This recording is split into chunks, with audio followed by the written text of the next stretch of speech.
할렐루야. 아멘. 말씀을 통해서 주님을 인격적으로 만나는 복된 시간이 되기를 주 예수님의 이름으로 축복합니다. 아멘. 인간이 얻어낼 수 있는 가장 고상한 지식은 하나님을 아는 지식입니다. 하나님을 알아야 구원받습니다. 하나님을 알아야 행복해집니다. 하나님을 알아야 세상이 주지 못하는 기쁨을 받아 기쁨과 평화가 넘치는 삶을 살아가게 됩니다. 하나님 아는 지식이 가장 고상한 지식입니다.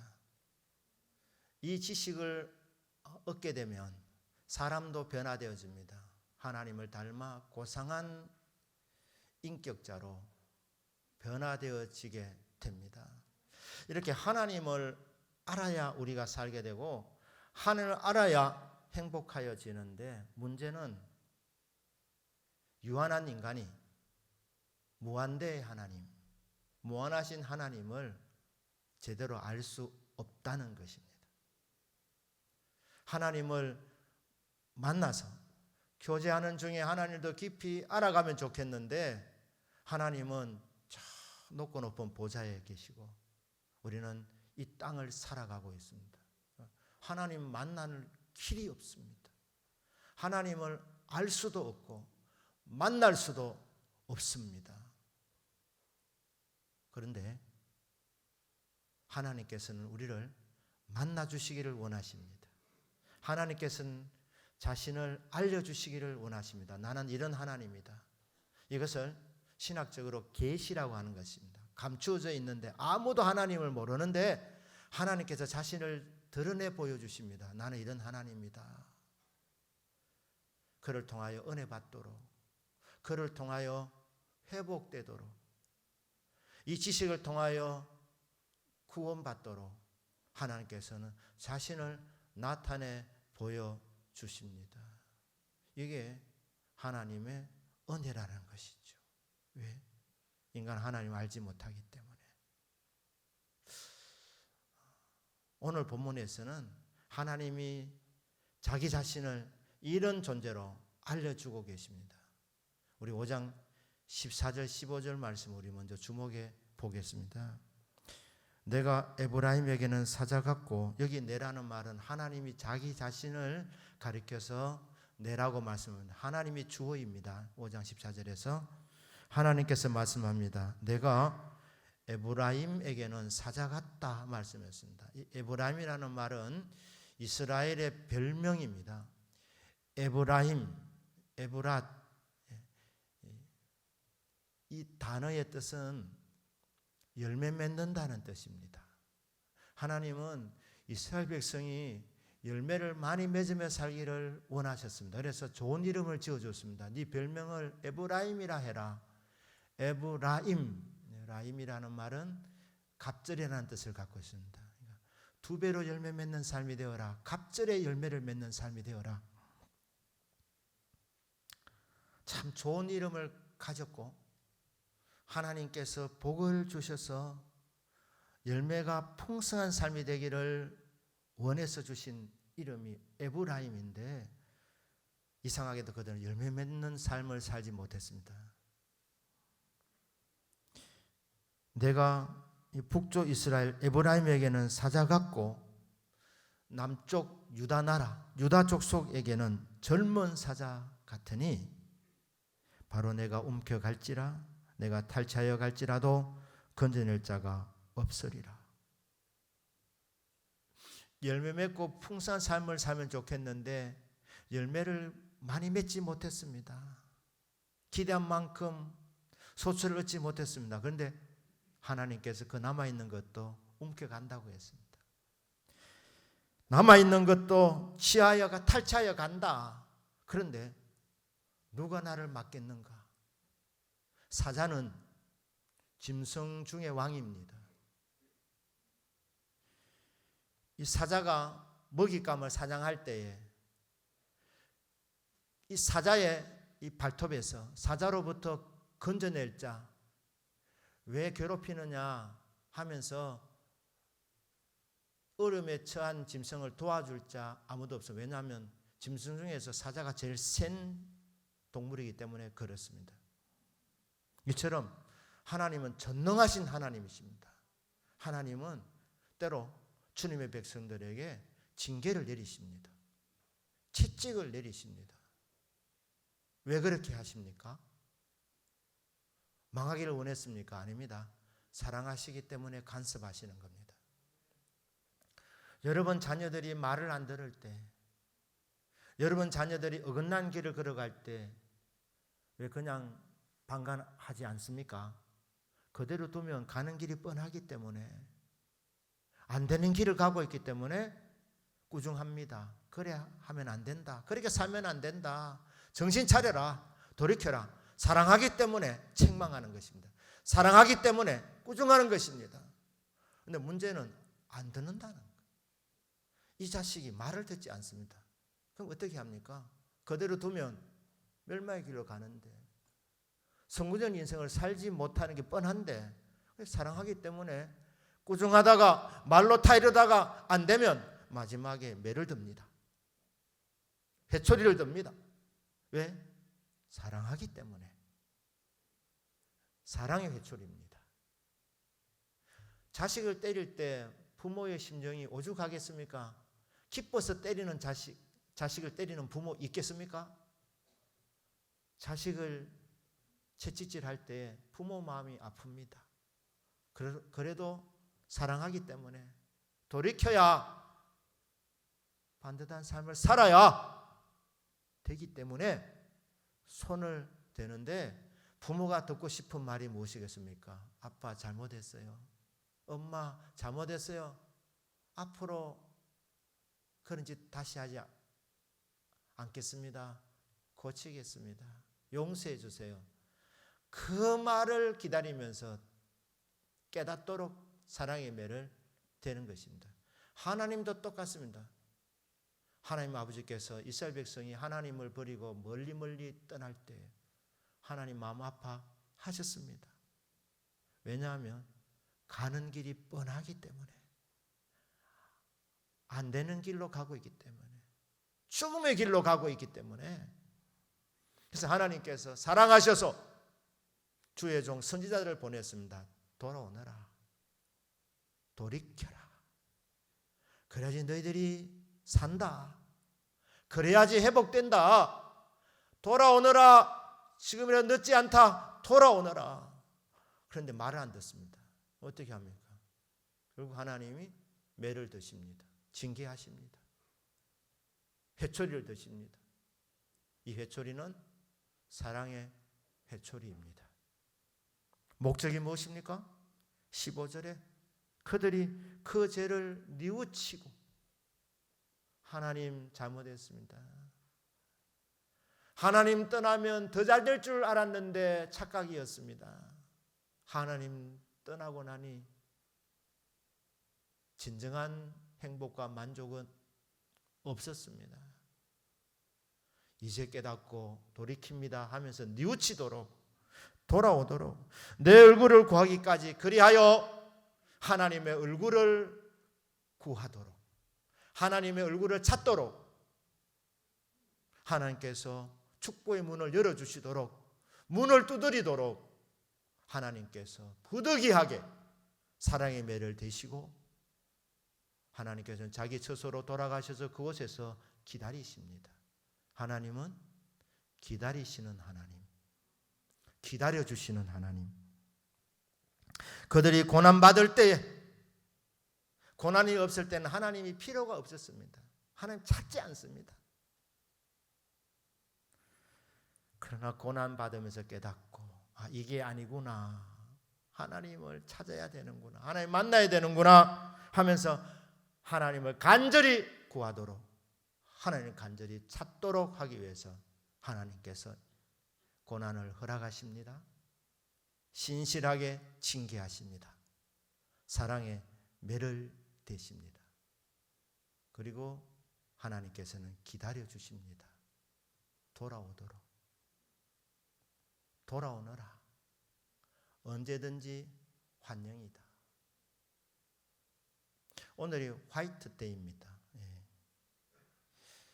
아내가 남편에게 오늘 사탕 안 가져다 주면 화이트데이 하는 날이 화이트데이입니다. 화이트데이. 예. 그런데 하나님께서는 그냥 오라는 거예요. 난 너희들이 바라는 거 없다. 그냥 빈손 들고 오너라. 언제든지 환영이다. 나는 다른 것 바라지 않는다. 너를 원한다. 돌아오너라. 나는 기다린다. 이렇게 말씀. 나는 너를 기다린다.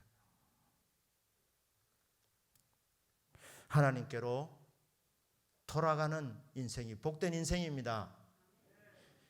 자, 6장 1절부터 보시면 오라. 우리가 여호와께로 돌아가자. 여호와께서 우리를 찢으셨으나 도로 낫게 하실 것이요 우리를 찢으셨으나 싸매어 주실 것이라. 하나님은 상처를 보다듬어 주시고 싸매어 주시는 하나님. 하나님께서 때로 우리를 찢으시지만 그러나 그 상처를 싸매어 주시고 도로 낫게 해주시는 하나님. 여호와 하나님은 치료하시는 하나님이십니다. 그러니까 여호와는 기다리시는 하나님. 돌아오는 자를 환영하시고 돌아오는 자에게 무엇을 해주십니까? 하나님은 치료해 주시는 하나님이십니다. 인생은 다 병든 사람입니다. 육신이 좀 멀쩡해 보여도 우리는 사실 영적으로 다 병든 사람들입니다. 영혼의 병이 뭡니까? 죄입니다. 죄 없는 인생은 없습니다. 영혼이 병들어 있기 때문에 주님은 이렇게 진단하십니다. 너희의 허물과 죄로 죽었던 너희라고 말씀합니다. 여러분, 예수 믿기 전에 영혼의 죄로 인하여서, 영혼의 병, 죄로 인하여서 모든 사람들은 죽어 있는 상태입니다. 하나님과의 교제가 단절되어져 있는 상태. 돌아오면 주님께서 살려주십니다. 죄는 영혼의 병이구나. 우리 다 병든 사람들이구나. 마음도 병들어 있습니다. 인간이 범죄할 때에 하나님같이 되고자 이게 교만입니다. 하나님 없이 잘 살아보려고 했던 것. 하나님 필요 없다고 생각하면서 살려고 했습니다. 예배드리기 싫었던 겁니다. 하나님과 같이 사는 것이 싫었습니다. 하나님 없이도 우리는 잘 살 수 있다. 이게 교만 아닙니까? 우리 마음의 모든 이 좋지 못한 생각들 어디서 시작되냐? 교만에서 다 발생되는 죄악들입니다. 그렇구나. 영혼이 병들었구나. 다 죄인들이구나. 마음도 병들었구나. 다 교만하구나. 참 우리는 체질적으로 조금만 잘 되면 자기 잘난 줄 알고 자기가 드러납니다. 교만한 병자들입니다. 근데 주님께 돌아오면 영혼의 병도 고침받고 마음의 병도 고침받고 육체의 병도 고침받습니다. 크고 작은 병을 다 고쳐주십니다. 하나님께서 찢으실 때 이제 끝났구나 죽었구나 생각하는데 여러분 주님은 전능하신 하나님이십니다. 못 고칠 병이 없습니다. 여호와께서 이틀 후에 우리를 살리시며 셋째 날에 우리를 일으키시리니 우리가 그의 앞에서 살리라. 돌아오면 고쳐주시는데 이틀 후에 살려주신답니다. 시간이 좀 걸린답니다. 물론 우리가 생각하는 만큼 그렇게 길지 않기 때문에 2, 3일 만에 고쳐준다고 말씀하시지만 시간이 걸립니다. 왜 이렇게 하십니까? 하나님께서는 가장 영광 받으실 시간에 치료해 주십니다. 나사로가 죽을 병이 들었습니다. 예수님께서 나사로를 사랑하셨습니다. 그리고 그의 누이 마리아와 마르다도 사랑하셨습니다. 나사로가 죽을 병이 들었을 때 마르다와 마리아가 예수님을 간절하게 찾았습니다. 왜냐? 죽어가고 있는데 예수님 오시면 안수 기도해 주시면 낫기 때문에, 그래 믿었기 때문에 이 절박한 상황과 예수님 찾는 예수님이 안 보이시는 거예요. 안 찾아오시는 겁니다. 그래서 사람을 보냈습니다. 주님이 사랑하시는 나사로가 지금 병들어 죽게 된 상황입니다. 예수님 빨리 오십시오. 이 전가를 받고 예수님이 이틀을 더 지체합니다. 왜? 이틀 후에 고쳐주시려고. 왜 그렇습니까? 나사로가 죽을 때까지 기다린 겁니다. 죽을 때까지. 오셔서 죽은 자를 살려주심으로 예수님이 부활이요 생명의 주님이 사실을 온 천하에 알려주시고자 했습니다. 나는 부활이요 생명이니 나를 믿는 자는 죽어도 살겠고 무릇 살아서 나를 믿는 자는 영원히 죽지 아니하리니 이것을 네가 믿느냐. 예수님이 부활이요 생명의 주인이심을 믿으십니까? 그러면 죽어도 삽니다. 죄와 허물로 죽었던 자를 주님이 살려주지 않습니까? 무릇 살아서 예수를 믿는 사람은 영원히 죽지 않습니다. 이 사실을 드러내고 예수님 영광 받으시려고, 네가 믿으면 하나님의 영광을 보리라, 하나님의 영광을 드러내려고 주님은 나사로가 죽을 때까지 기다린 것입니다. 왜냐하면 주님은 죽어가는 사람도 살릴 수 있고 주님은 심지어 죽은 사람도 살리실 수 있는 전능자이시기 때문입니다. 사랑의 주님은 모든 병을 고쳐주시는 능력자이십니다. 감기도 고쳐주시고 암병도 고쳐주시고 허리병도 고쳐주십니다. 모든 병을 다 고쳐주십니다. 그런데 고쳐주실 때에 감기 고침받고 하나님 영광 받으시는 것하고 암병에서 노임 받아서 영광 받으시는 것, 어느 쪽이 더 영광을 더 크게 받으실 것 같습니까? 어떤 분야든지 하나님께서 영광을 받으시지만은 인간적인 척도로 보면 감기 고쳐주셔서 주목받으시고 영광 받으시는 것보다는 암병 고쳐주실 때 사람들의 눈에는 예수 믿으면 뭐가 있구나, 예수님 살아계시는구나, 이렇게 된다는 것입니다. 하나님께서 더 큰 영광을 받으시려고 때로는 시간을 지체하시기도 합니다. 죽어도 사람 눈에 볼 때는 이게 불가능하지만 전능하신 하나님 손으로는 불가능한 일이 없기 때문에 암병에서 고침을 받아도 암의 종류가 다양합니다. 어떤 암은 생존 확률이 80%인 암병도 있습니다. 어떤 암병은 생존 확률이 50%인 병도 있습니다. 어떤 암병은 생존 확률이 15%밖에 안 되는 병도 있습니다. 예후가 좋지 않은 암병이죠. 조기 발견이 잘 안 되는 그런 암병입니다. 그래서 발견되었을 때는 상당히 늦은 것입니다. 자, 생존 확률이 80%인 병 고침 받은 거하고 생존 확률이 50%인 병 고침 받는 거하고 생존 확률이 20%인 병 고침 받는 거, 어느 것이 더 하나님께 더 크게 영광이 돌아가겠느냐? 인간적인 계산으로 보면 어려운 병일수록 사망 확률이 더 높은 병일수록 고침받으면 하나님께서 더 크게 영광을 받으십니다. 그렇다면 죽은 자를 살릴 때, 그때 하나님께서 최고로 영광을 받으시는 것입니다. 치유하는 과정이 병원에서 이 치유받는 과정하고 비슷합니다. 이틀 후에 우리를 살리시고 그리고 셋째 날에 우리를 일으키시고 우리가 그의 앞에서 살리라. 살려놓으시고 또 왜 산다고 하느냐? 여러분, 수술해서 완벽하게 이 바이러스가 제거됩니다. 그때 살았습니다. 그러나 이 수술하는 이 모든 과정에 몸이 이게 견디지 못해서 병상에서 회복하는 시간, 기다림의 시간이 있습니다. 겨우 일어납니다.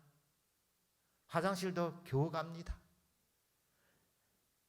걷는 것도 어렵습니다. 그러다가 점점 더 회복되어서 마침내 그의 앞에서 살게 되는, 활기를 띠면서 살아가게 되는 하나님의 특별한 사랑을 깨닫고 하나님이 나를 고쳐주셨다, 하나님께서 다시 나에게 덤으로 생명을 주셨다. 하나님 나를 사랑하시는구나. 한순간도 나를 놓치지 아니하시고 주목해 보시는구나. 그러니까 하나님의 이 사랑의 눈길을 의식하면서 하나님의 특별한 보호 속에서 하나님과 동행하면서 활기차게 살아가는 그때 우리는 그의 앞에서 산다고 말하는 것입니다. 완전하게 사는 것입니다. 살아나서도 그냥 병상에서 계속 그냥 오래 누워 있으면서 힘들어하는 것이 아니라 정말 하나님 앞에서 사랑받으면서 살아가게 되는 이 자리까지 하나님께서는 우리를 이끌어 주신다는 말입니다. 고쳐주시되 완치시켜 주신다는 겁니다. 코로나19를 통하여서 우리 모두가 다 환자입니다. 코로나19 확진자가 아니라도 이 일로 인해서 모든 사람들이 지금 다 스트레스를 받고 있습니다. 그게 병입니다. 저와 여러분이 지금 병들어 있습니다. 스트레스 받고 있습니다. 마음대로 일상생활을 지금 제대로 못하고 있습니다. 불편합니다.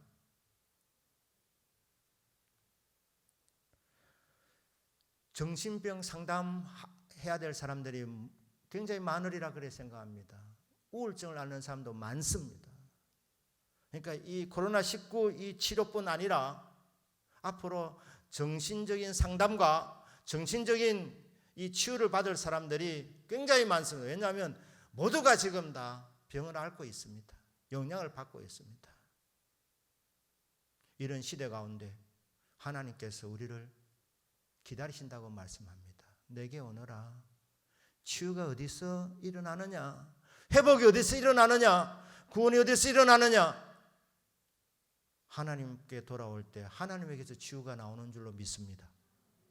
하나님으로 인하여 회복이 일어나는 것입니다. 왜 코로나19를 빨리 회복해 주지 않느냐? 하나님께서 왜 진멸시켜 주지 않느냐? 하나님은 하나님의 때에 가장 영광 받으시는 시간에 완전하게 제거해 주실 겁니다. 그때까지 우리는 주님 앞에 나와서 치유하시는 주님을 바라보는 인내 속에서 하나님이 이런 목적을 갖고 이렇게 이끌어 주셨구나 깨닫게 되는 날이 오게 될 것입니다. 우리가 할 일은 때와 기회는 주님께 맡기고 여호와 라파 치료하시는 여호와 하나님 앞으로 나오는 일입니다. 기다리시는 주님 앞으로 나오는 일입니다. 그러면 그분 앞에서 살게 되는 날이 반드시 오게 됩니다. 3절입니다. 그러므로 우리가 여호와를 알자. 힘써 여호와를 알자. 치료해 주실 하나님이 계시니 너희들이 할 일은 와서 여호와를 알아라고 말씀합니다. 이 안다는 말은 이론적인 알미 아니라 체험적인 알미입니다. 남녀가 서로를 안다 그럴 때에 이 객관적인 알을 말한 것이 아니라 주관적인 지식, 체험적인 남. 그러려면 결혼하셔야 합니다. 가정생활 하셔야 합니다. 부부 생활을 통하여서 남녀가 서로를 알게 되는 것입니다.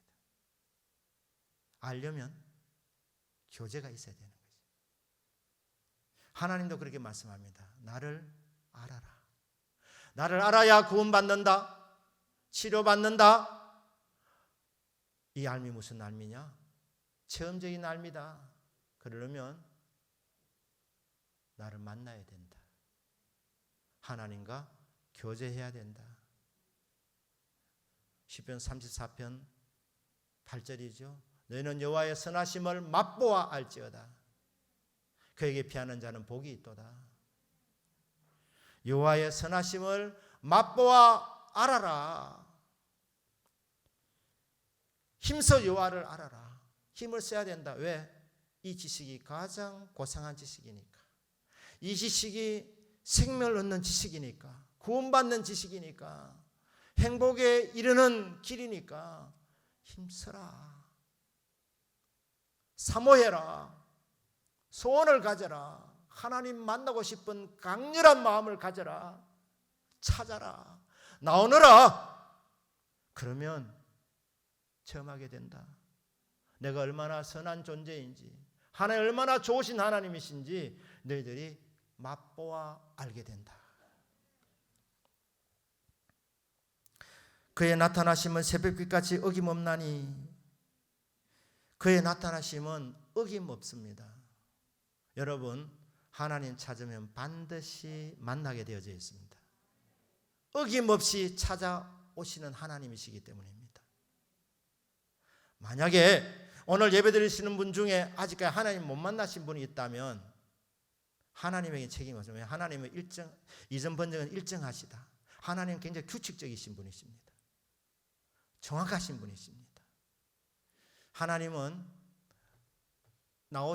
찾아오시는 방법이 일정하시기 때문에, 그리고 어김없기 때문에, 반드시 오시기 때문에 누구든지 소원을 갖고 나아가면 만날 수 있다는 말씀입니다. 그래서 못 만났다면 이유는 딱 하나입니다. 사실은 하나님 만나고 싶지 않기 때문에. 교회는 오지만 하나님 만나면 지금 내가 누리고 있는 것이 너무 좋아서 하나님 놓으라 할 것 같아서, 포기하라 할 것 같아서, 그래서 하나님 만나는 걸 자꾸 미루고 있는 거예요. 하나님, 저는 하나님을 떠나진 않겠습니다. 하나님 배반하지 않겠습니다. 그러나 지금은 아니고요. 70 넘으면 찾겠습니다. 왜? 지금 좀 즐겨야 되니까. 누려야 되니까. 그래서 하나님 안 찾을 뿐이죠. 하나님을 찾으면 반드시 어김없이 만나주시는 하나님이십니다. 일정하십니다. 규칙적입니다. 임마누엘 칸트가 굉장히 규칙적인 사람으로 알려져 있습니다. 그는 정확한 시간에 잠들었고 일어난 시간도 정확했습니다. 그가 산책하는 시간도, 장소도, 시간도 정확했고, 식사하는 시간, 연구하는 시간, 그는 아주 규칙적으로 생활했습니다. 그러니까 그 동네 사람들이 시간을 보고, 지금 칸트는 산책하고 있겠구나, 이렇게 다 예상했습니다. 왜? 그대로 규칙적으로 움직이기 때문에. 하나님도 그러하십니다. 그런데 임마누엘 칸트가 만약에 정한 시간에 보이지 않았다, 그럼 무슨 문제가 있죠? 칸트가 그때 병들어 있는 겁니다. 못 나오는 겁니다. 우리 하나님은 영원 전부터 영원까지 그냥 그대로이시기 때문에, 하나님은 병들시는 분이 아니시고 약해지는 분이 아니시기 때문에, 최상의 상태에서 영원까지 가시는 분이기 때문에 하나님은 영원까지 일정하십니다. 규칙적이십니다. 그래서 누구든지 원하면 하나님 만날 수 있습니다. 하나님 변덕이시면서 오늘은 대구역에 가셨다가 내일은 동대구역에 가요. 그러니까 대구역에 오신 줄 알고 갔더니 거긴 안 계시고, 내가 좀 마음이 바뀌었다, 내가 동자를 좋아해서 동대구역으로 갔다. 하나님 그렇게 막 변덕이 심해서 왔다 갔다 하시는 분이 아니고, 하나님 우리에게 나타나시 일정하시다는 거예요. 정확하시다는 거예요. 그러니까 못 만나는 게 바보라는 거예요. 못 만나는 게. 왜? 하나님 나타나신 것을 일정하시기 때문에, 어김없이 오시기 때문에 만날 수 있다. 마음문을 열고 사모해서 하나님을 찾아라, 하나님 앞으로 나오너라, 하나님이 기다리신다, 환영하신다. 그리고 하나님의 선하심을 맛보게 해주신다는 겁니다. 땅을 적시는 늦은 비와 같이, 이른 비와 늦은 비를 반드시 내려주시는 하나님. 여러분, 밤이 깊다고 혹시 내일 아침에 새벽이 안 오면 어떻게 하나? 아침에 빛이 비치지 않으면 어떻게 하나? 염려 마시길 바랍니다. 주님이 다시 오시기 전까지는 이게 일정하게 계속 밤, 아침 반복됩니다. 어김없이 아침이 옵니다. 밤이 아무리 깊어도 캄캄하다 하더라도 새벽은 찾아오게 되어져 있습니다. 이처럼 하나님을 사모하고 찾는 사람은 반드시 어김없이 찾아오셔서 만나주시는 하나님. 하나님께서 우리에게 만남의 장소를 주셨는데 그게 구약시대는 성전입니다. 성전의 뜻이 거처하는 곳이라는 뜻입니다. 머무는 장소라는 것입니다. 하나님의 영원한 거처는 천국 하늘나라입니다. 그런데 그곳에만 계시면 우리를 만나줄 수 없기 때문에 하나님이 너무 사랑하셔서 낮고 낮은 이곳으로 우리를 찾아오시기로 결심하셨습니다. 그리고 실행에 옮기셨습니다. 만나주시려고 성전을 지으라고 하신 것입니다. 이곳에 내가 찾아온다. 이곳에 내가 머문다. 1년에 대속죄일 7월 10일 날 두 그룹 천사 사이에서 주님의 임재의 음성이 들립니다. 그러면 주님이 찾아오신 거예요. 그러면 그의 속죄 제사가 하나님 앞에 연락되었다는 증거입니다. 그 영광을 이 성전이라는 단어와 기본 단어가 같습니다. 하나님이 임재하시는 곳은 하나님의 영광이 드러나는 곳이기 때문에 영광이라는 거예요. 영광. 하나님의 임재. 성전은 하나님의 임재의 장소입니다. 하나님 만나는 장소입니다. 지금 말로 하면 교회입니다. 교회는 하나님 만나는 장소입니다. 이 연약한 인생이 하나님 만나려고 천국으로 못 갑니다. 가다가 다 죽습니다. 태양 하나 못 지나갑니다. 다 녹아 없어지는 인생 아닙니까? 올라가다가 추워서 죽고 뜨거워서 죽고 숨 못 쉬어서 산소가 없어서 죽게 되어져 있습니다. 그런데 하나님께 친절하게 우리를 만나주시려고 교회를 주셨다는 거예요. 지상교회. 어떤 교회든 완전한 교회는 없습니다. 장점도 많지만 단점도 분명히 있습니다. 그러나 하나님은 그런 거 보지 아니하시고 하나님은 우리를 만나주시려고 교회를 주셨기 때문에 이곳에 임재해 주십니다. 믿습니까? 두세 사람이 내 이름으로 모인 곳에는 나도 그들 중에 있으리라. 두세 사람만 모여도 그곳에 주님이 찾아오신답니다. 영원한 거처는 아니지만 두세 사람이 모일 때에 하나님이 찾아오셔서 영적으로 병든 인생, 마음이 어렵고 힘든 인생, 육체가 병든 인생 오셔서 싸매어 주시고 낫게 해주시는, 도로 낫게 해주시는 전능자와의 만남이 있는 장소가 바로 교회입니다. 이 교회를 통해서 주님을 만나는 복을 받으시기를 주 예수님의 이름으로 축복합니다. 그런데 교회 오는 것이 자동적으로 하나님을 만나는 보장이 되는 것은 아닙니다. 하나님 만나는 방법을 성경을 통해서 많이 제시해 주셨는데 그 중에 하나가 예레미야 29장 11절에서 13절에 나와 있습니다. 29장 11절을 우리 한번 띄우겠습니다. 제가 읽습니다. 여호와의 말씀이니라.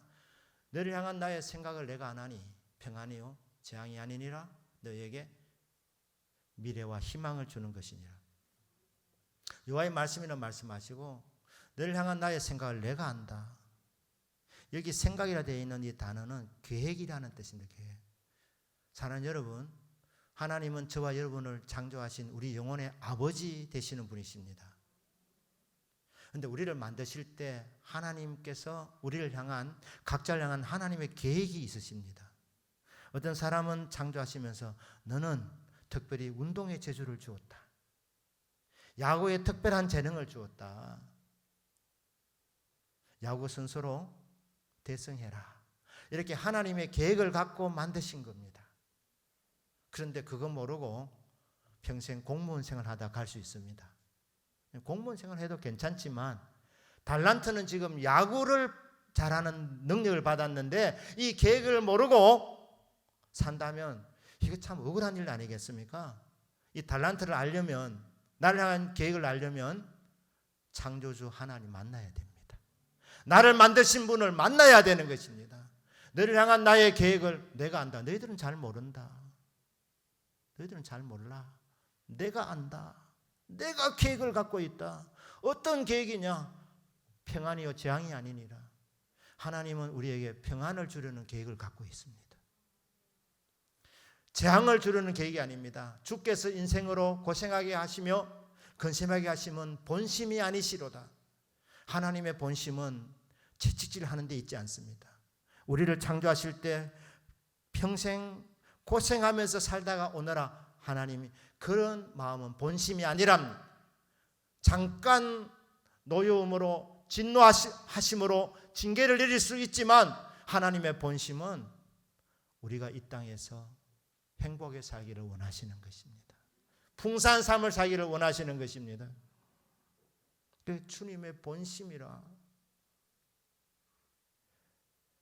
그러니까 하나님께서 우리를 향한 계획은 뭐냐? 평안을 주는 것이고 재앙을 주는 것이 아니다. 너에게 미래와 희망을 주는 것이라. 너에게 비전을 주기를 원한다. 꿈을 주기를 원한다. 꿈을 향해서 달려갈 수 있는 인생이 되도록 나는 계획을 갖고 있다. 알고 싶으냐? 나를 만나라. 내 만나는 거 어렵지 않다. 방법을 내가 알려주지 않느냐? 나는 일정하게 나온다. 일정하게. 조건만 충족되면 반드시 나를 만날 수 있다. 너에게 희망을 주고자 하는 계획을 갖고 있다. 그 방법이 뭡니까? 12절 13절입니다.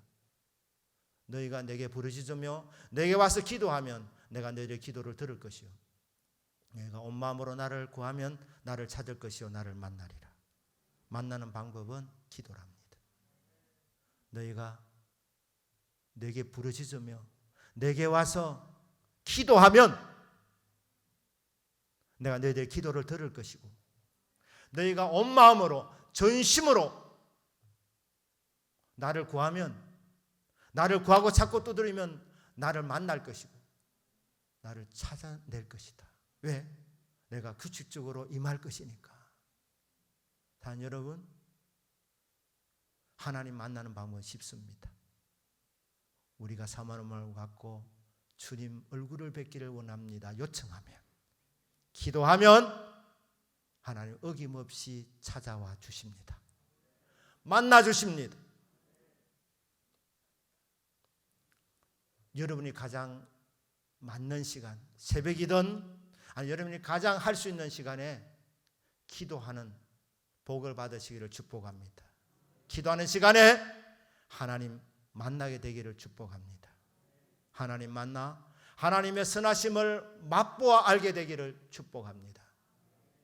금요 기도회는 의무라고 생각하시길 바랍니다. 와도 되고 안 와도 되는 것이 아니라 의무입니다. 왜냐하면 하나님 만나는 시간이기 때문에 하나님의 선하심을 맛보아하는 시간이기 때문에 이 좋은 시간이기 때문에 나오라고 하는 것입니다. 화요일 중보기도회를 또 저희들이 열게 됩니다. 기도 또 모임 또 하나 더 늘었네. 화요일 저녁 8시부터 9시까지는 기도만 하는 시간입니다. 말씀 시간도 없고 찬양하는 시간도 없고 그냥 기도만 합니다. 크게 중보 기도하는 시간 한 30분 정도, 그리고 개인 기도 30분, 1시간 기도하고 가는 시간입니다. 그 기도 시간에 하나님 만나시고 하나님의 선하심을 맛보아 아는 복을 받습니다. 나오셔서 이 복된 자리에서 하나님의 선하심을 체험하는 복을 받게 되시기를 주 예수님의 이름으로 축복합니다. 기다리시는 하나님, 우리를 치료하시려고 기다리시는 하나님, 영육을 회복시켜 주시사 하나님 앞에서 활기차게 살게 만들어 주시고자 찾을 때 만나 주시고 찾을 때에 여호와의 선하심을 맛보게 하시는 이 하나님의 사랑을 경험하는 저와 여러분의 남은 생애 되시기를 주 예수님의 이름으로 축복합니다. 아멘. 기도하겠습니다.